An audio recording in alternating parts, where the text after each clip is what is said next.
Arrumadinho, o prato feito do jornalismo pernambucano. Eleições 2022. Bem-vindos, bem-vindas e bem-vindes ao Arrumadinho, ao 10º episódio da terceira temporada do Arrumadinho. Vamos continuar com a nossa pauta em torno de eleições, o Brasil que está sendo parido pelas urnas, que foi parido nas urnas no primeiro turno e que continua sendo gestado nesse segundo turno. Conversando sobre as avaliações do que saiu das urnas aqui em Pernambuco, principalmente. E a nossa escolha foi trazer duas pessoas que foram candidatas na eleição do primeiro turno, na eleição proporcional aqui no primeiro turno, que são candidatas, digamos, fora da caixa. A Robeyoncé Lima e a Cida Pedrosa. Mas antes eu vou fazer minha autodescrição, que eu já estava esquecendo. Eu sou Inácio França, sou editor da Marco Zero Conteúdo, tenho 54 anos, estou com a barba branca, o cabelo grisalho, mais para cinza e branco do que para a cor original dele, óculos fundo de garrafa de aro azul, camisa preta com listas laranja e branca. Então vamos trazer agora Robeyoncé Lima, candidata a deputada federal, que teve 80 mil votos. Acho que foi a primeira vez que em Pernambuco alguém teve 80 mil votos e não foi eleita. Como vai, Rob? Seja bem-vinda. Olá, pessoal. Bom dia, tudo bom? Primeiramente, fazer também minha audiodescrição, né? Eu sou Robeyoncé Lima, estou usando nesse momento uma camisa sem mangas vermelha, cabelos pretos longos, brinco argola dourado e batom vermelho. Eu fico muito feliz e contente, né, de saber que eu estou fazendo história no estado de Pernambuco, né? Para além do resultado frio eleitoral propriamente, há um ganho político muito grande, né? Então, assim, traz muito uma alegria dentro de mim saber que tem 80 mil pernambucanos e pernambucanas acreditando num projeto de nova política que eu vinha trazendo nesses 45 dias de campanha, sabe? Mas entendendo também que a campanha ainda não acabou, né? A gente tem aí um segundo turno pela frente, precisando urgentemente eleger esse presidente Lula, entendendo que os resultados presidenciais de 2018 não podem se repetir em 2022, né? Eu acho que a gente tem um potencial forte e grande de ganhar nesse segundo turno, trazendo o nosso presidente Lula para o Congresso, para o comando da nação.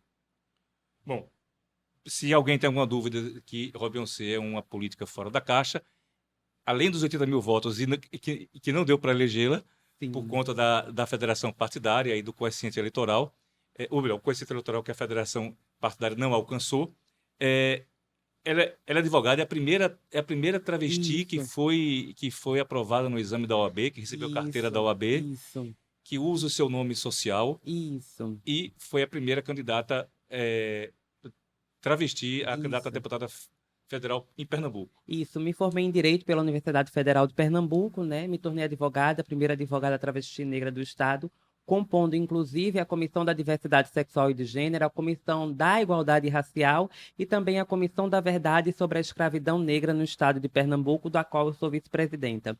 Além disso, também me elegi em 2018 enquanto co-deputada estadual, né, pela mandata coletiva das juntas, juntamente com Carol Virgulino, Jô Cavalcante, Joelma Carla e Cátia Cunha, né? E este ano eu fui candidata a deputada federal, também pelo PSOL, e tive 80 mil votos, né? Uma votação, mesmo que expressiva, não foi suficiente para a chapa fazer uma segunda cadeira, e no final das contas eu terminei ficando como suplente, né? Não somente apenas pela questão da problemática do cálculo numérico, mas a gente entendendo também que é uma questão de transfobia, de racismo, de LGBTQIA+fobia na velha política, que impede que a gente consiga galgar outros passos para além, né? Então, assim, essa suplência é uma posição, né, que a gente fica, digamos que numa lista de espera, esperando desocupar a cadeira no Congresso Nacional, mas que também eu estou muito contemplada por outras trans que entraram lá em Brasília, né? A nossa companheira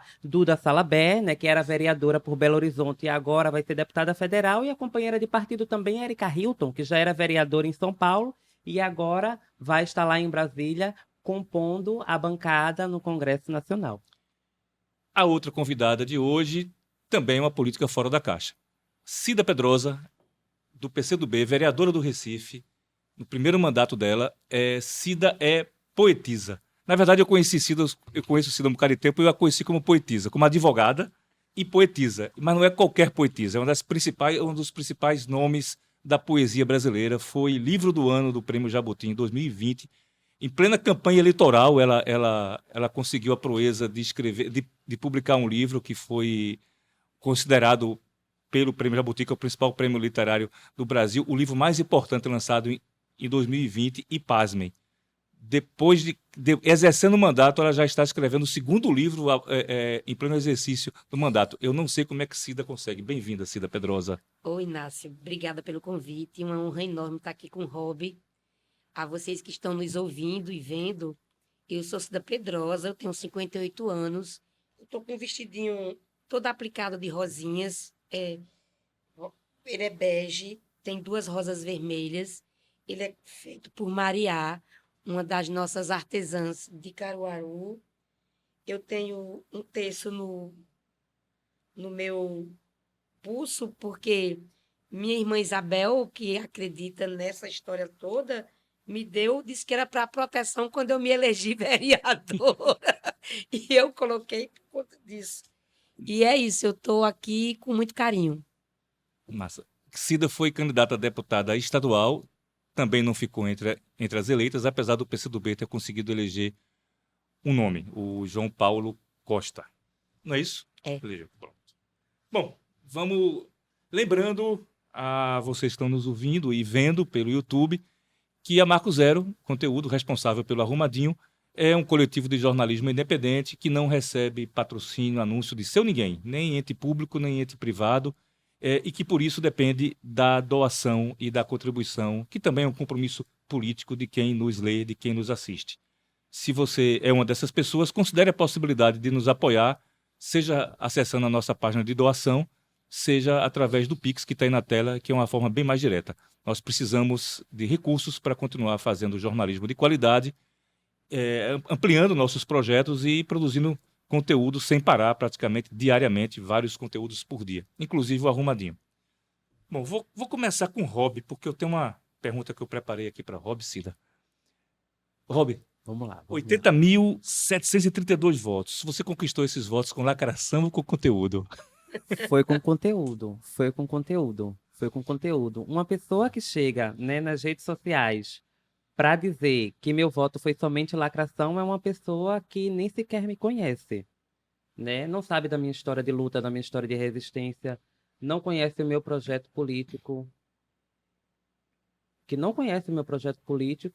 não vive, não convive comigo e, inclusive, questiona uma política renovadora que a gente tem como proposta.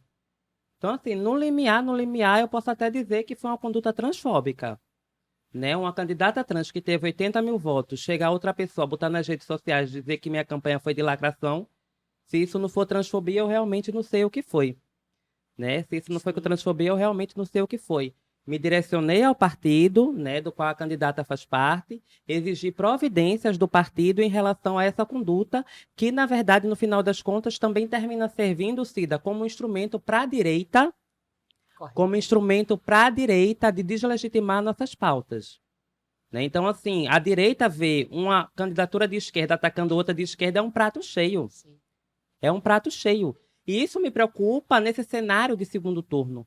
Né? Eu acho, Cida, que os resultados proporcionais, tanto a nível estadual como a nível federal, são resultados preocupantes. Né? Os 2 mais votados, tanto na Assembleia Legislativa quanto na Câmara dos Deputados, são de direita conservadores, e isso é um alerta para a gente, né, nesse segundo turno, porque se a gente está nessa tentativa constante de derrubar o bolsonarismo a gente não conseguiu. O primeiro turno mostrou isso.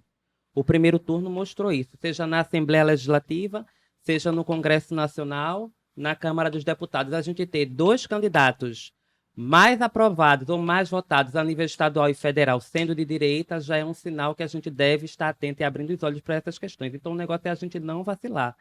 E ter uma candidata de esquerda, né, fazendo um posicionamento desse, é um posicionamento infeliz, em que, inclusive, legitima ou dá motivos para a direita estar falando da gente, né? Coisa que a gente não quer. A prioridade da gente é eleger Lula, eleger o presidente Lula. Né? E fatos políticos contrários a essa proposta tende né, a dar motivo ou dar justificativa para o pessoal da extrema-direita estar falando da gente, sabe?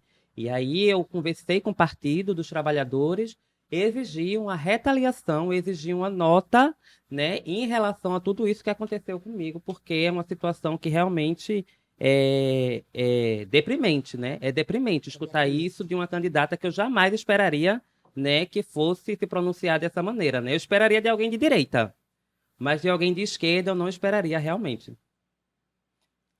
O Tarcísio Pedrosa na conversa agora, mas para falar do PCdoB. Aliás, não só do PCdoB, mas também dos seus 10.103 votos.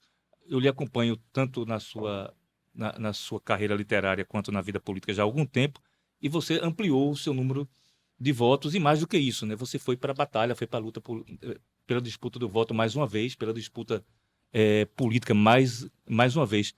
Só que o PCdoB, ele é um alvo nessa história toda, porque a todo momento a direita está sempre dizendo, não vamos eleger os comunistas, não vamos eleger os comunistas, mas o Partido Comunista mais conhecido é o PCdoB, é o que tem mais mandatos, aliás, é o que tem mandatos, é o que está na disputa. Qual a avaliação que o PCdoB... Eu sei que você saiu de uma campanha eleitoral e foi direto para uma mudança, passou os últimos dias carregando caixa de livro, você estava nos contando aí, mas o PCdoB já fez alguma avaliação sobre esse momento esse momento que sai do primeiro turno, desse contexto que sai do primeiro turno? Vê, Inácio, primeiro, a gente tem muita clareza que, do ponto de vista programático, do que a gente pensa para o país, a gente está na linha correta. Você vê que a gente defendeu a frente ampla muito antes de qualquer partido defender. A gente compreendia que nós só conseguiríamos sair e enfrentar o bolsonarismo e o Bolsonaro se configurasse no Brasil uma grande frente ampla, e veja o que está acontecendo. A Lula já construiu uma frente ampla para o primeiro turno, e no segundo essa frente se alarga muito mais. Porque o que a gente está enfrentando é algo muito maior do que a direita. A gente está enfrentando a extrema-direita. Rob colocou aqui a situação de Pernambuco, que elege como principais deputados com número de votos gente de extrema-direita, se configura no país todo. O Senado, a gente leva para o Senado, substitui o centrão pela extrema-direita, e isso não é brinquedo. Quando o Mourão eleito senador, e ele fala na criação de uma lei nova que aumente o número de vagas no STF, isso está colocando de que eles vão governar, se ganhar, porque não vão, com total autoritarismo. Isso é um golpe sem sangue direto na rua, com sangue no prato das pessoas.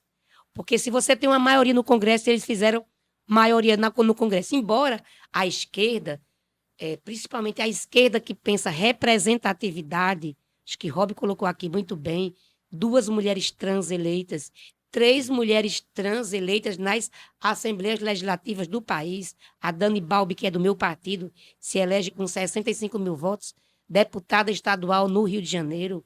A gente tem 3 indígenas eleitos e eleitas deputados federais. A pauta das mulheres foi posta 18% a mais de mulheres eleitas. Agora, o que a gente tem que pensar nesse caldo político, onde você tem uma ascensão real da extrema-direita, você troca o centrão, parte do centrão por a extrema-direita, onde você tem um partido comunista, o partido mais velho do Brasil, 100 anos nosso partido tem, e que continua usando sua foice e seu martelo. Existe um preconceito absurdo. Tem vereador que vai à tribuna e olha para mim e diz: aqui nós temos o partido da maconha e do aborto. É nesse nível de perseguição.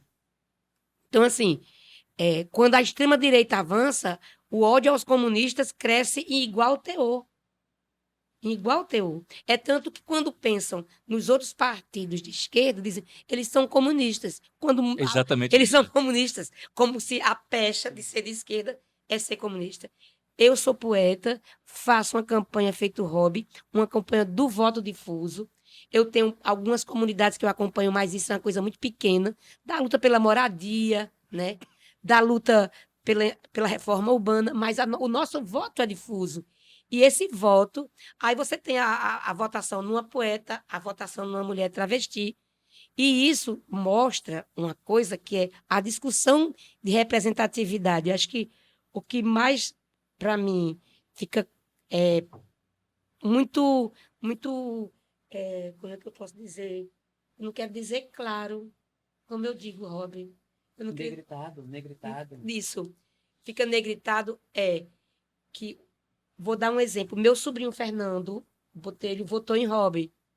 E eu fiz questão de perguntar, por que você está votando em Robin?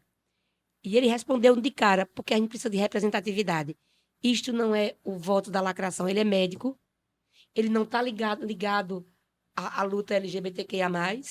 Na cabeça dele nós precisamos ter diversidade no Congresso Nacional. Então, eu acho que, para fechar, eu acho que o PCdoB sai fortalecido politicamente do ponto de vista das suas ideias. Sofremos um baque do ponto de vista dos votos, mas somos um partido de 100 anos e vamos continuar na Elegeram luta. quantos federais? Nós elegemos 8, temos 2 suplentes, e se tivermos soluções positivas nesses lugares onde temos suplentes, eles assumirão que nós estamos construindo uma solução para termos os nossos 9 federais. E temos boa votação também no Acre, com Perpétua, que não se elegeu, porque a federação não elegeu. Vê quando a extrema-direita chega junto. A federação não elegeu nenhum deputado lá no Acre. Os lugares onde você tem, no norte, Sim. onde você tem o bolsonarismo muito atuante, né? Desculpa. E para além apenas da representatividade, a gente está falando de um Estado democrático de direito, né? Não há como falar de democracia sem falar da população de mulheres na política, sem falar de pessoas negras na política, sem falar de pessoas LGBTQIA+, na política, porque a representatividade, por si só, ela não faz muito efeito no que a gente quer em termos de realidade da democracia. Porque muitas vezes a própria direita utiliza essa questão da representatividade e nos encaixota em pauta identitária. Então, havia constantemente uma tentativa da direita de dizer para mim, você não pode falar sobre aborto porque você é uma pessoa trans que não tem útero. Como se eu não tivesse preparada para falar sobre direitos reprodutivos no Congresso Nacional lá em Brasília. Então, assim, chegam para a gente se utilizando dessa pauta identitária que é importante, mas para reduzir a gente como se eu só pudesse defender a pauta LGBTQIA+. Sem tratar de não tivesse fome. capacidade de falar sobre a fome, de falar sobre racismo, de falar sobre misoginia, de falar sobre machismo, sabe? Então, assim, para além disso, né, é necessário a gente mostrar para as pessoas que a gente tem essa capacidade e esse potencial, né, de falar sobre outras temáticas também, né? Então, assim, há uma preparação, há um projeto que fala não somente das pautas identitárias, que também é importante, mas entendendo que são diversas esferas da vida humana na sociedade brasileira que se interseccionam uma com a outra e não tem como a gente isolar somente a pauta LGBTQIA+, somente a pauta das mulheres, somente a pauta de enfrentamento ao racismo. Não tem como a gente fazer isso. Não tem como a gente fazer. E é por isso que a gente entende que a gente precisa debater de forma interseccional. Não é somente a pauta LGBTQIA+, né? Como as pessoas estavam falando de lacração aí. Mas tem muitas outras coisas, sabe, que perpassam, inclusive, pela nossa vida enquanto pessoa LGBTQIA+. O preconceito que uma bicha branca rica sofre é muito menor do que o preconceito de uma bicha pobre preta. Sim. E não tem como a gente, né, fugir desse debate. Não tem como a gente fugir desse Basta a debate. bicha sabe? rica branca entrar no carro importado que acabou o preconceito. Exatamente. Agora, essa coisa da pauta de encaixotar a política, a mulher política numa pauta, me parece que serve para Robin, mas também serve, por exemplo, para Cida. Quando a Cida mulher vai tratar das questões de mulheres na Câmara e de questão de cultura, porque ela é poetisa. Homem pode tratar de tudo, né? Homem trata de trata de aborto. Homem trata de aborto. Os evangélicos, os homens evangélicos lá da Câmara tratam de aborto o tempo todo. Mas por que o Robin não pode tratar de aborto? Por que Cida, por ser mulher, não pode tratar de outro tema da cidade, né? Então... Isso, inclusive, você falou na cidade, esse é um dos temas mais fortes no meu mandato, quando a minha história de vida, né? A gente criou a Frente pelo Centro, por exemplo, e nós sentimos os narizes, assim, fortes, porque você tem uma mulher puxando uma discussão que é uma discussão de infraestrutura, de reforma urbana, de novos conceitos de moradia. Então, a gente tem, acho que Robin é muito feliz ao colocar, as pautas identitárias são extremamente importantes se elas não tiverem dissociadas de um projeto para o país. E é isso que o PCdoB defende muito, muito. Nós temos que ter muito claro que nós temos uma luta macro, que é a luta contra a fome, contra o desemprego, para o país voltar nos trilhos, eleger Lula neste segundo turno. E a gente sabe também que quando você fala de população carente, pobre, a gente sabe quem está lá. São pretos e são mulheres. As mulheres que são chefas de família. Então, não tem como você discutir e pensar em discutir o combate à fome sem discutir a política de gênero e a política antirracista. Acho que quando o Rob coloca dessa questão da interseccionalidade entre os temas, está corretíssimo. Não tem como você discutir cultura sem você discutir, por exemplo, principalmente cultura popular, sem discutir que os brincantes passam, e a maioria são negros e negras, os brincantes passam a maior necessidade financeira do mundo. Por exemplo, a turma de circo teve que ser apoiada com cesta básica permanente durante a pandemia. Os brincantes de maracatu, as pequenas orquestras de frevo, os ursos, essas pessoas estão encravadas dentro da comunidade e vivem a vida e a dor das pessoas pobres desse país. Então, essas coisas estão extremamente ligadas. Para a cultura serve o mesmo exemplo que Rob usou da bicha branca e da bicha preta. Uma coisa é você ter, né, o Abanadores do Arruda, um secular troça de carnaval de Pernambuco. Uma coisa é você ter o Caboclinho Canindé, que tem mais de 120 anos, encravado ali na bomba do Emetério. Outra coisa é você ter o artista que cobra 200 mil reais por show.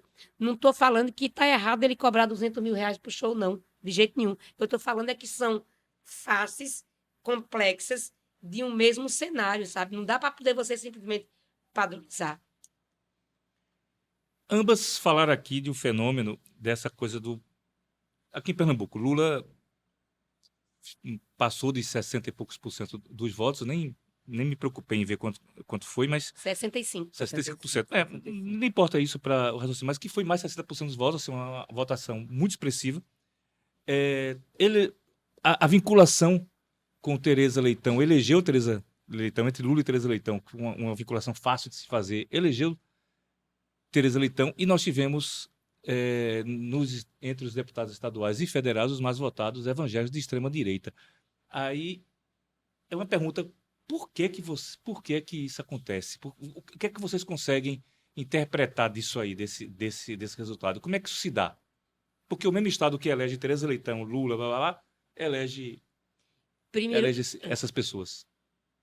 Acho que tem um pouco daquela coisa colocada, me perdoe ter começado, Robert, aquele livro Guerra Cultural, que você tem que pensar que o avanço das igrejas evangélicas no Brasil não aconteceu de forma isolada. O Canadá e os Estados Unidos decidiram investir no Brasil nas igrejas evangélicas.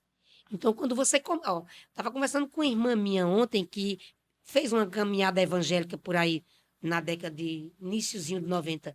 E ela colocava que na igreja dela chegavam os projeto de 10 anos, de 15 anos, assim, de pensar aquela igreja encravada na comunidade dentro dos próximos 10 anos, 15 anos. Isso não está solto. E isso vinculado a duas coisas terríveis. Eles têm concessão de uma grande parte da mídia no Brasil.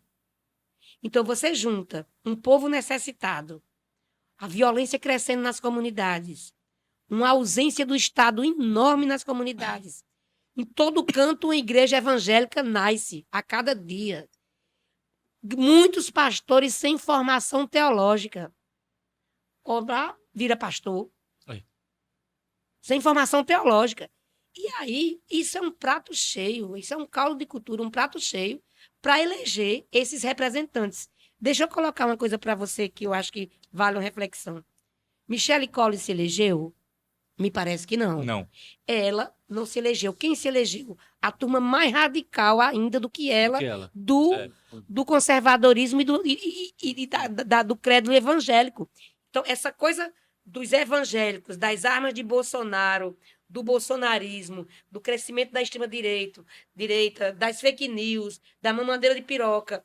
Tudo isso é um caldo junto, de que Lula vai acabar com as igrejas, de comunista como criancinha, de que comunista mata padre, que vai pegar o pastor. Tudo isso veio de uma vez só, juntos, e pega um país sem a teologia da libertação, sem a discussão de esquerda na base, sem a discussão da reforma urbana, os partidos, inclusive o PT, afastadíssimos das bases de comunidade, sem o trabalho político de base. É isso que tem acontecido, eu acho. É um toque por aí. Concordo muito com Cida, porque é isso, né? A gente terminou perdendo na disputa de narrativa para a extrema-direita, né? Houve uma ausência não somente da esquerda, mas também do Estado como um todo, e chegar nesses grandes locais, né? De periferia, né? O local que não tem posto de saúde, que não tem escola, mas tem uma igreja conservadora ali na esquina, sabe? Então, essa narrativa que se é construída nesses locais é preocupante. É muito ruim ver uma pessoa de periferia que abre a geladeira e não tem nada para comer, mas fica batendo no peito dizendo que a mamata vai acabar ou que a mamata acabou, sabe? Além do próprio discurso, né, do pastor da igreja evangélica, que é inquestionável. O que o pastor falou, está falado. Se o pastor falou que é para votar em fulaninho de tal, é para votar em fulaninho de tal. Então não se questiona, é como se fosse basicamente Deus mandando a igreja votar no candidato tal. Né? E como a gente traz isso para o debate, traz isso para a discussão de uma necessidade de uma reformulação ou de reestruturar para onde a esquerda está indo, né? Com quem a gente está conversando, com quem a gente está dialogando, né? Já tive em diversos locais em campanha escutando gente dizer, por exemplo, que não ia votar em Lula porque ouviu falar que Lula ia proibir a Bíblia. Sim. Que ouviu falar que Lula ia proibir a Bíblia. E como as pessoas acreditam nisso? Como as pessoas acreditam nisso? Então, se utiliza uma narrativa de fake news para tentar reeleger o presidente da República, se utiliza de uma narrativa completamente distorcida de que a população LGBT vem para destruir a família, de que os comunistas, né, são contra o Estado brasileiro, de que, né, as feministas estão querendo matar crianças através do aborto e de que a galera jovem só quer saber da cannabis para fumar maconha. A narrativa que está sendo construída é essa. Então, como é que a gente desconstrói isso? Claro que não é do dia para a noite, né? Não tem como a gente fazer isso do dia para a noite, mas que a gente possa estar estabelecendo essa meta no médio e longo prazo para que a gente possa recuperar esse discurso, desconstruir essa narrativa que os resultados de primeiro turno, tanto para federal como estadual, têm mostrado que a gente está perdendo nessa narrativa. E isso é bastante preocupante. Isso é bastante preocupante. Se a gente não conseguiu derrubar o bolsonarismo no primeiro turno, né? A gente está com a expectativa de que a gente consiga pelo menos derrubar o Bolsonaro nesse segundo turno, né? Não a gente vai conseguir derrubar o criador, mas a criatura no Congresso Nacional e na Assembleia Legislativa, infelizmente, vai continuar pelo menos por mais 4 anos. Boa. E Parabéns. e você aí que está nos escutando e nos vendo pelo YouTube, responde por que acontece isso? De um Estado que dá 65% dos votos a Lula, elege com tantos votos candidatos, pessoas tão reacionárias quanto os que foram eleitos como campeões de voto para a Câmara Federal e para a Assembleia Legislativa. Dá aí o seu pitaco. E no estado que o presidente Lula nasceu, inclusive. Venceu, né? com força esmagadora. Pernambucano. Eu estava conversando, Cida, essa semana, no sábado, eu entrevistei o professor Durval Muniz, para uma outra pauta que eu estou fazendo, para Marco Zero, e ele estava lembrando exatamente de um ponto que você tocou, né, negócio da teologia da libertação, que os papas João Paulo II e Bento XVI exterminaram a teologia da libertação, e quando fizeram isso, eles tiram os padres católicos progressistas das comunidades. As comunidades ficaram com um vazio de representação espiritual, de representação cristã, que foi preenchida imediatamente pelos neopentecostais e tal. Então, ele faz essa... Ele usou para isso, inclusive, a cidade de Campina Grande, onde ele cresceu, para explicar como isso aconteceu. Tu me permite dar um pitaco? À vontade, minha cara. Isso é tão forte. Eu sou formada politicamente pela igreja, como a maioria dos quadros do Brasil todo, e por uma igreja progressista. E essa igreja estava na comunidade e, por coincidência, isso não é coincidência, é o que eu queria tocar aqui de novo. Isso foi um plano montado pela América Rica, pela parte da América Rica, os Estados Unidos e o Canadá, para ocupar as Américas pobres, porque esse fato não se dá só no Brasil. As igrejas evangélicas hoje estão em toda a América Latina. Tanto que o modelo de extrema-direita é praticamente o mesmo dos Estados Unidos, aquela coisa com armas, esse culto Sim. à arma, que é uma coisa, por exemplo, a extrema-direita europeia não tem esse culto à arma, mas é essa coisa do nacionalismo cristão e armado.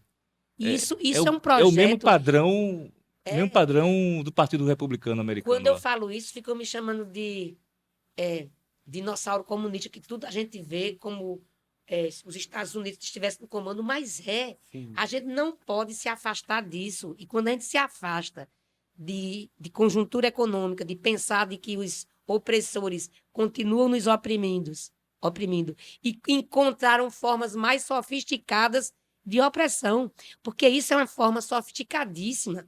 A pessoa que vota lá no candidato do pastor, ela se sente muito feliz, como o Rob disse, de estar contribuindo, né, e se aproximando de Deus e da representação de Deus. É uma forma muito... Ao mesmo tempo, essa pessoa está passando fome. E não tem mais uma igreja livre que diz, nós estamos passando fome aqui, vamos para a frente da prefeitura, vamos juntar todo mundo e vamos para a porta do governador, vamos puxar uma greve de domésticas, vamos puxar uma greve de entregadores de pizza. A gente não tem mais isso, de estruturas organizativas de igreja libertárias para tentar organizar essas pessoas, né, para chegar junto. Não é nem organizar, para refletir. Né? Para refletir. Bom, essa talvez, assim, essa discussão em torno desse porquê, né, desses campeões de voz evangélicas, a gente falou aqui de questões bem macro, né? Sim. Bem maiores. Aí eu vou voltar para a lacração.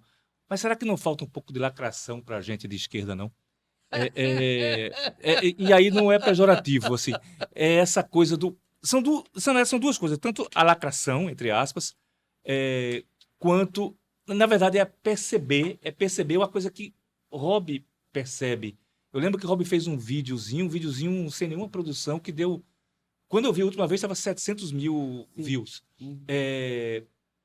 Mas essa falta essa necessidade de se comunicar com essas mídias, que um Felipe Neto, né, faz bem demais. Por que não trazer o Felipe Neto para ser candidato de alguma coisa? Um Casimiro faz bem demais. Essa leitura, essa intimidade, essa forma de trabalhar com as redes sociais e com a lógica da viralização. Talvez falte... Será que não falta isso? A lacração? E será que não falta também em alguns, isso não vale como regra geral, mas em alguns, uma coisa de tática mesmo, não de estratégia, mas de tática eleitoral. Por exemplo, por que diabos o PSOL não está junto na federação do PT e do PCdoB? Considerando, inclusive, que, por exemplo, se Rob tivesse os 80 mil votos dela dentro dessa federação partidária hipotética que eu falo com PT e PCdoB, não só Rob teria sido eleito, como Renildo, que teve 57 mil votos, também estaria garantido. Sim. Porque a votação que o pessoal leva para essa chapa, ela garante mais uma cadeira. Não foi? O Renildo entrou. Renildo entrou. Talvez com um formato desse, talvez elegesse mais um. Talvez elegesse mais um. Talvez Leiana tivesse entrado. Por que não houve essa construção, entendeu? Por que não houve essa construção? A questão você vê, o PSL se juntou com o DEM para fazer a União Brasil. Assim, os caras perceberam, acho que algumas forças políticas estão percebendo que a fragmentação de dezenas de legendas partidárias já deu o que tinha que dar. Essa forma parece que talvez esteja se esgotando. Tanto que Novo, Solidariedade, Patriotas, não conseguiram os 5 deputados para ultrapassar a cláusula de barreira. Será que não falta um pouco mais de diálogo, de capacidade de ceder para poder construir essas táticas eleitorais de forma mais arrumada? Assim, a impressão que eu tenho, né, nesse tempo que eu milito no PSOL, é que o PSOL se preocupa mais com a coerência política propriamente, né? Então, há uma preocupação muito grande do PSOL nesse novo formato de federação, terminar se aliando com outros partidos que podem, no final das contas, nessa mistura de números eleitorais, terminar juntando para dar voto para candidatos que não têm um alinhamento político com a gente, do PSOL, por exemplo, né? Então, há um zelo, digamos assim, pela questão principiológica que o partido PSOL carrega, sabe? Eu entendo que isso é importante, mas entendo também que é necessária uma reforma profunda no sistema político, né? Uma reforma profunda no sistema político, sabe? Eu entendo que tem alguma coisa que não está dando certo, o fato de eu ter 80 mil votos para federal, né? Se fosse numericamente falando, eu estaria entre as 25 candidaturas mais votadas e teria entrado, mas assim, isso desperta a atenção para que a gente possa discutir sobre essas regras eleitorais, né? 30% de cotas de mulheres numa chapa não é o suficiente. O ideal era que tivesse cotas em cadeiras. Sim. Em cadeiras parlamentares, né, para que a gente realmente possa ter essa representatividade na prática, né, e não 30%, mas 50%. Agora, como é que a gente debate isso? Como é que a gente discute isso dentro das instituições partidárias, junto ao Tribunal Superior Eleitoral? Como é que a gente dialoga, por exemplo, a possibilidade de haver candidaturas autônomas, né, que nem a gente tem em muitos países aqui da América Latina? Como seria essa experiência no Brasil? Como seria essa experiência no Brasil de candidaturas indicadas por movimentos? Veja, o Supremo até hoje está se recusando de discutir isso, né? Está empurrando com a barriga, mas talvez seria uma experiência que a gente pudesse testar a nível de Brasil, entendendo essa dificuldade ou até mesmo no sentido de ajudar numa reparação, né, de ausência dos nossos corpos no local de fala que sempre deveria ter sido nosso e nunca foi. Veja, eu não me sinto representada por um Congresso Nacional em que somente 15% são mulheres, né? E que somente em 2023 vai ter pessoas trans no Congresso. Então, assim, que Congresso Nacional é esse? Que política é essa que não é a cara do povo, que não é a cara das pessoas, sabe? E eu acho que existe essa necessidade real de a gente fazer uma reforma política profunda para que esse sistema oligárquico perca espaço nessa velha política tradicional que exclui uma candidatura de uma travesti preta de um espaço de tomada de decisão, mesmo com 80 mil votos, sabe? Então, para além apenas do sistema de federação, né, que pode ser uma solução, mas não é o suficiente. Eu acho que há uma problemática bem maior que a gente precisa estudar e analisar como é que a gente pode fazer para estar solucionando essa problemática da política estar fechando as portas, né, para novos projetos como o meu, como o da Cida, por exemplo, e como de muitas outras candidaturas que, infelizmente, por causa desses cálculos numéricos e da própria discriminação e preconceito na velha política, terminou não entrando, né? Cida, o PCdoB faz parte de uma federação que deve ter sido um diálogo difícil com o PT em alguns momentos, apesar de serem aliados históricos, mas, por exemplo, aqui em Pernambuco havia um problema de pontual aqui de vocês estarem juntos com o PSB, o PT não estava naquele momento, tal, mas se construiu essa aliança, inclusive com o PV. Veja, primeiro a federação é uma luta muito do PCdoB. Foi a bancada de 9 deputados que eu costumo ouvir de outros companheiros deputados de que os 9 deputados e deputadas do PCdoB parecem uma bancada de 100 pela capacidade de articulação que eles têm no Congresso Nacional e de fala e de voz. E é tanto que nossos parlamentares sempre saem como os mais bem avaliados. E a construção da federação foi uma construção muito puxada por o PCdoB e que ganhou o apoio efetivo do PT de verdade e aí terminou sendo uma saída. Ninguém acreditava que passasse e passou a federação. A federação é um experimento novo, né? Porque você tinha as coligações que valiam uma eleição. Então, elas não eram programáticas. Que no dia seguinte a coligação já se desfazia. Sim, não eram programáticas. A federação tem que ser programática, porque você se amarra, essa palavra não é boa, mas que você está compromissado por 4 anos e compromissado, inclusive, em 2 eleições, na que você efetivamente realizou e na eleição subsequente. Agora, para compormos em Pernambuco, não houve problemas. No Brasil, tivemos que apagar fogo, botar panos mornos, puxar aqui, puxar ali, porque os interesses são muito grandes em todos os lugares. E é legítimo que se tenha interesse, os partidos tenham interesse. Mas nós chegamos a uma construção de uma federação bacana. Acho que, por exemplo, quando você vai ter uma dificuldade maior, talvez, Inácio, na próxima eleição. Porque nesta eleição tinha um elemento que nos unia Lula. Tudo era feito em prol da eleição de Lula, porque é o projeto principal de todas e todos nós, porque a gente quer tirar o país da situação que está. Então, os problemas foram muito menores. Eu acho que nós vamos enfrentar o estatuto e o instrumento da federação de forma mais forte e complexa na eleição vindoura, porque aí você vai ter vários interesses locais se colocando na mesa, vai ter cidades que partidos da federação vão querer ter autonomia para lançar candidatura principal, quando, na verdade, outro partido quer apoiar outra candidatura. Eu acho que nós vamos ter muito mais problemas para resolver Mas na eleição. ao fim de 4 anos, essa federação possa se desfazer e se compor com outras Exatamente. federações. Ela pode refazer-se, pode manter-se. Pode ter outra característica, pode entrar mais um partido. Um partido, pode acolher mais um partido. Eu acho que é um instrumento incrível. Eu acho que o Brasil está cansado da quantidade de partidos pulverizados de direita e acho que vai haver uma tendência a haver aglutinação. É mais fácil enfrentar um inimigo aglutinado do que esse inimigo que você tem que negociar no miúdo. Inimigo não, vamos tirar essa palavra. Adversário. Né? Inimigo não, adversário. De você enfrentar. Lula tem frisado muito isso, né? Usa não é inimigo, é adversário. Nós não temos inimigos. Eu não tenho briga pessoal com ninguém, nem com Clarissa Tesse. Tudo meu é no nível da disputa política e não disputa pessoal. Mas deve ser complicado você ter adversário e o adversário te considera inimigo, né?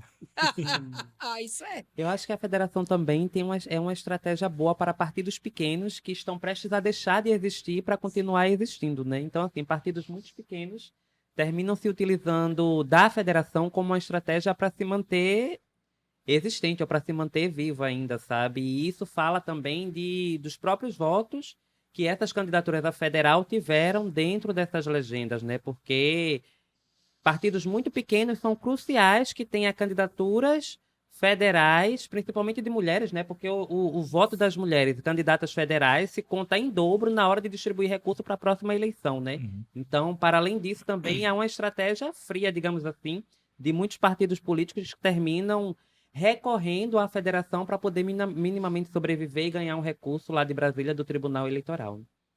Nosso produtor Ariel Sobral apareceu ali atrás com uma plaquinha avisando que faltavam 10 minutos, mas isso já faz uns 2 minutos já. Mas eu quero perguntar para vocês uma coisa que veja, eu estava acompanhando a apuração, a gente montou uma bancada da Marco Zero para acompanhar a apuração, eu estava com um repórter lá no Armazém do Campo, estava com 2 pessoas acompanhando a votação, a apuração dos proporcionais, e a gente estava, e eu acompanhei junto de 3 eram 3 pessoas, eram 2 mulheres e um homem que tinham votado em Robeonce Lima. Pelo menos 3, eu não sei se as outras pessoas que estavam juntas tinham votado em Robeonce Lima. Eu, pessoalmente, eu ia votar em Carol Vergolino, que é a esposa de Justino Passos, que é o nosso suporte técnico, que é do PSOL. Mas na hora H eu votei em Renildo Calheiros, porque acho a participação, a presença de Renildo no Congresso fundamental, como grande articulador que ele é. E votei em Renildo e avisei isso para ele. Mas, então a gente estava numa tensão grande. Veja, nós não éramos, ninguém era candidato ali. A gente estava apurando. Quando apareceu a bolinha vermelha em torno do nome de Rob, foi uma gritaria lá. Rob, tá. Quando desapareceu a bolinha vermelha, ficaram procurando a bolinha. Não, tem defeito. Não, gente, é porque vai mudando. Vai mudando. De acordo com a entrada dos votos e tal. Aí eu pergunto a vocês. Aí não é aquela avaliação política, não. Como foi? Como é que você se sentiu vendo a bolinha vermelha entrar e sumir? E no caso, Cida, você acha que foi sua terceira ou quarta eleição? Quarta, né? 2 para vereadora, 2 para deputado estadual. 3 para vereadoras e 1 para deputado estadual. Foi? Pensei que tinha sido 2 para deputado estadual. Você já mais calejada, já perdeu, já ganhou. Como é que é? Só que aí você chega a 10 mil votos. Como é que é isso? É satisfação, é frustração? E no teu caso, Rob? Aí vocês veem quem aqui que fala primeiro aí. Olha, Rob já está com a ponta da língua. Em 2018 eu gravei um áudio que ficou muito famoso, né? Pedindo a chave do gabinete na Alep. Cadê minha chave para o até então presidente da Assembleia Legislativa, que era o deputado Clayton Collins, né? E quando chega 2022, né, que eu fui momentaneamente eleita por alguns minutos, eu tive a sensação que a chave de um gabinete na Câmara dos Deputados, passou pela minha mão e depois saiu. Já ia gravar um áudio para Arthur Lira, ó. Isso, já ia gravar um áudio para Arthur Lira perguntando pela chave no gabinete, lá na Câmara dos Deputados. Mas isso também é um reflexo de onde se concentrou o meu eleitorado, né? O meu eleitorado foi mais em Recife, região metropolitana, né? Então eu fui avançando em alguns votos, né? E ficando à frente na contagem dos votos. Quando foi adentrando os votos do interior do estado, né? Eu comecei a avançar em pequenas Tivesse quantos proporções. votos no Recife? No Recife eu tive 38 mil. 38 mil votos no Recife. Em Olinda, 8 mil e alguma coisa. Em Jaboatão, 7 mil. E aí, quando foi chegando os votos do interior, né, aí eu fui avançando em quantidade de votos, mas numa velocidade menor. E aí foi nessa adição, digamos assim, dos votos do interior, foi que eu comecei a avançar em velocidade menor, né? A chave passou pela minha mão. A bolinha E vermelha depois, sumiu. isso, a bolinha vermelha subiu. Mas, assim, foi uma repercussão muito grande, né? Depois a própria mídia corrigiu o erro, né? Porque se aproveitou daquele fato político, né? Para dizer que eu estava eleita, mas quando, na verdade, o quantitativo de votos não estava apurado. Mas que, Faltou quantos votos, Rob? pelos cálculos do pessoal do partido, porque teve a questão da impugnação da candidatura do Áureo Cisneiros, né? 5 mil sim. votos não foram contabilizados. Então, se fosse contar sem contar os votos de Áureo, que estão sob júdice, faltaram 20 mil votos para fazer a segunda cadeira. 20 mil votos na chapa, né, na federação. E aí, a gente conseguiu fazer a primeira cadeira, né, pela Federação Pessoal Rede, e por esse pouco ficou faltando fazer Ou 15 ou 20 mil, dependendo dos 15 ou 20 mil, dependendo se a justiça vai considerar ou não esses votos de Áureo que estão, né, em análise judicial, né? Mas, assim, a gente conseguiu fazer essa primeira cadeira, né, pela federação. Por pouco não faz essa segunda, né? O pessoal nunca teve uma votação tão grande como essa minha, né? A última, a maior até então, era do Ivan Moraes, né? Que tinha sido candidato a federal em 2018. 20 mil, né? 18 18 mil mil. para 19 mil, isso. Mas por pouco a gente conseguiu fazer pela primeira vez uma cadeira federal pelo PSOL em todo o Nordeste, né? O PSOL em todo o Nordeste nunca teve deputado ou deputada federal, né? Mas chegamos muito perto disso, né? Chegamos Mas nós muito teremos uma vereadora. É uma possibilidade. 38 É mil uma votos. possibilidade. É uma possibilidade também, assim, de muitos Cida é que nem caminhos. eu, já estava pensando já em 2024, quando ela falava. Como potencializar, né, esse capital político que se demonstrou no resultado eleitoral, né? Mas eu acho também que é necessário, né, haver o compromisso político do nosso candidato que entrou, né? Porque é necessário que ele tenha a compreensão de que ele se elegeu Que em foi cima o do Túlio voto das Gadelha. mulheres negras. Foi o Túlio Cadeira da Rede, Isso. que é a federação do PSOL é PSOL e Rede. Só pra explicar. Então fica até o questionamento e a proposição, né? Um candidato que se elegeu em cima do voto de mulheres, né? Meu, de Carol Virgulino, de Janiele, de Luísa Carolina, né? Essas mulheres do PSOL que ajudaram na eleição do candidato Túlio Gadelha, né? Fica o questionamento de qual vai ser a prioridade no mandato desse parlamentar sobre as pautas das mulheres, né? Sobre as pautas das mulheres, porque a votação dele não era suficiente para se eleger sozinho. Então, assim, as mulheres ajudaram Túlio Gadelha a se eleger. Inclusive, a própria Fátima Bernardes ajudou Túlio Gadelha a se eleger. Bastante, Então, né? assim, Bastante. eu acho que é no mínimo coerente ele colocar como prioridade as pautas das mulheres, né, no mandato, nesse próximo mandato dele, que se aproxima agora no próximo ano de 2023. No teu caso, Cida, você com a tua experiência, você já tinha visto ali em algum momento que não vai dar para mim. Sim. Mas, ao mesmo tempo, e aí eu faço uma provocação, voltando àquela questão da tática, né? Da tática eleitoral. Porque aí eu lembro que, por exemplo, Silvio Costa, que não é partido político, ele conseguiu, sem dinheiro dele, sem botar dinheiro, ele conseguiu eleger um filho deputado estadual Sim. pelo PCdoB, Sim. partido de esquerda, conseguiu eleger outro filho mais velho, deputado federal, pelo Republicanos, partido de direita, e ele virou suplente de senador. Ou seja, ele tem uma bancada massa sem desembolsar um tostão. No caso de vocês, do PCdoB, se juntasse ali a votação de José Bertotti, de Pedro Falcão, que teve uma votação Excelente. muito boa, Excelente. o ex-reitor da UPE, Pedro Falcão, que teve uma votação praticamente igual à tua. Na verdade, os dois ficaram Acho que você teve um em cima do Acho outro que ali, né? ele teve 60 ou 60 70 votos a mais. do que você. Em tese, daria Hum. um. Como é que fica essa sensação depois, assim, pô, aquela Primeiro, bola que bateu na trave, né? primeiro, eu sempre acho que eleição é uma grande oportunidade de você conversar com o povo. Por isso que eu acho que eu fico muito feliz no processo, mesmo exausto, eu fico muito feliz no processo eleitoral, porque você conversa com muitas pessoas, você reflete sobre o Brasil com muitas pessoas. E eu dizia na campanha que se minha candidatura servisse para ajudar a eleger Lula e servisse para botar Danilo no primeiro turno, que era o candidato que nós apoiávamos, e eleger Tereza, ela já tinha cumprido parte da sua jornada, porque não é uma jornada pessoal. A minha candidatura não é uma jornada para a Cida Pedrosa. Ela é uma construção de um projeto político, porque a gente trabalha assim no PCdoB. Nós fazemos e apostamos em projeto político. Então, quando a gente termina uma história dessa, não sei como é com o Rob, comigo é um sentimento de dever cumprido enorme. Eu me esbaldo, Pedro França está aqui nos ouvindo e me acompanha já desde muito jovenzinho, acho que ele me acompanha desde a primeira eleição, eu me entrego inteiramente a todas as agendas. E Pedro França, seu assessor. Pedro França é meu assessor legislativo e coordenou a comunicação durante a campanha. E que é meu filho. Que é seu filho. Então, assim, é o grande presente que você me deu, amiga, ter Pedrinho comigo. Então, a gente ter esse sentimento de dever cumprido para um comunista, isso é muito forte. Para uma pessoa de esquerda compromissada, isso é muito forte. Você não sabe a quantidade de voto que eu virei para Lula. Porque você tem uma relação de afeto com as pessoas. Você chega junto pelo afeto. Eu acredito na política do afeto, na política do amor. Acredito de verdade que você partir para esse confronto, você tem que escolher as boas brigas. E essas boas brigas não é com o nosso povo. O nosso povo precisa ser ouvido, acolhido, amado. Ele está desolado.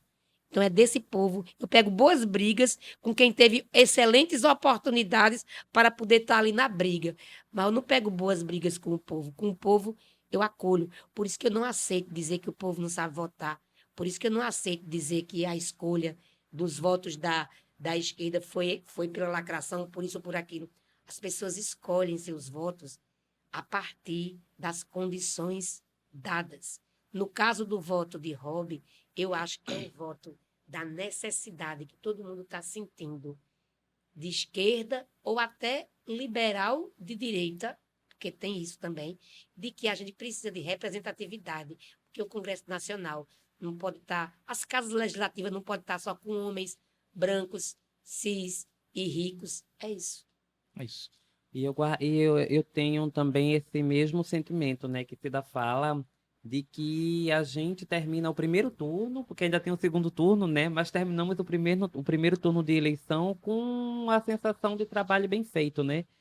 Tem um versículo na Bíblia que um discípulo diz que combateu o bom combate. E aí é uma coisa que eu tenho isso na minha cabeça, sabe? Eu tenho orgulho de dizer e andar nas ruas de cabeça erguida, porque durante esse pleito eleitoral eu combati o bom combate. E guardei a fé, guardei a esperança de um novo projeto de futuro, de um novo projeto de Brasil, de um novo projeto de sociedade, né, que não tenha racismo, que não tenha LGBTQIA mais fobia, que não tenha racismo, que não tenha machismo nem misoginia, sabe? E eu fico muito feliz com essa votação, né, mesmo com o resultado eleitoral, né, que não me deu a cadeira no Congresso Nacional, mas que dá uma alegria muito grande no coração saber que tem 80 mil pessoas com você acreditando nesse novo projeto de sociedade e a tranquilidade de você sair daqui do estúdio com a cabeça erguida, andando pela rua, porque você fez o seu trabalho e entende que precisa continuar na luta, convencendo as pessoas de transformar essa sociedade. A doçura dela é comovente. Rob, brigadão. De nada. Cida, obrigado também. Podemos encerrar? Podemos. Então, minha gente, vamos encerrando o 10º episódio da 3ª temporada do Arrumadinho. Lembrando que o Arrumadinho é um projeto da Marco Zero Conteúdo, é o podcast de análise e opinião. E esse ano virou também de entrevistas da Marco Zero. E que a Marco Zero precisa da sua ajuda, da sua contribuição para se manter, porque nós somos um coletivo de jornalismo independente que não recebemos patrocínio de seu ninguém e apenas das contribuições dos nossos ouvintes, leitores, enfim. Vamos encerrando, agradecendo a Justino Passos, que nos avisou ali que já estávamos estourando o tempo. Justino é da Ecos Comunicação, que é parceira nossa para viabilizar a terceira temporada do Arrumadinho. Não só a terceira, a primeira e a segunda também. Agradecer a Ariel Sobral, nosso produtor, que está ali fazendo esforço para que eu encerre logo. Agradecer também o pessoal da Marco Zero e a todos vocês que ficaram nos acompanhando aqui até o final.